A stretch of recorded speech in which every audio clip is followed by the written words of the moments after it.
নমস্কার, আমি স্বপন ঘোষ। অভয়াকে নিয়ে লেখা আমার লেখা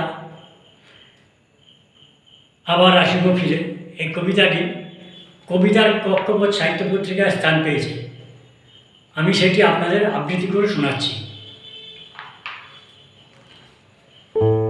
মা, আমার স্বপ্ন, আমার ইচ্ছে পূরণ আর হলো না।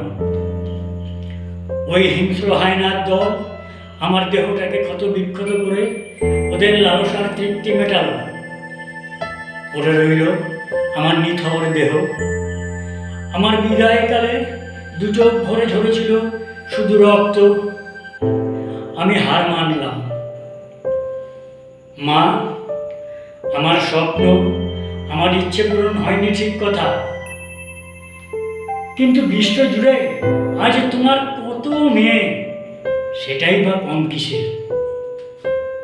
আর আমি তো ওদের মধ্যেই সবসময় বেঁচে থাকব। আমার মতো স্বপ্ন ওরাও দেখে। ওদের মধ্যেই আমার ইচ্ছে পূরণটা তুমি ঠিক দেখতে পাবে। যে মায়ের গর্ভে আমার জন্ম, সে মায়ের গর্ভেই ওদের জন্ম। দেখতে পাচ্ছ মা, আজ তোমার সব মেয়েরা মিলেমিশে একসাথে ওরা ন্যায় বিচার চাইছে। শুধু তোমার মেয়েরাই নয়, সমস্ত নারী সমাজ। কত দাদা, কত ভাই, কত জেঠু, কাকা, মামা, আমার সব আপনজন আজ গর্জে উঠেছে। শত পুলিশের বাধা সব কিছু উপেক্ষা করে আমার মৃত্যু সুবিচার চাইছে। ওরা হার মানেনি।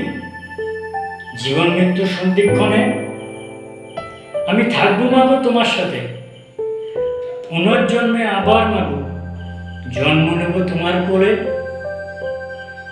ফিরবে সেদিন সুদিন আমার, সার্থক জনম সার্থক হবে। নমস্কার।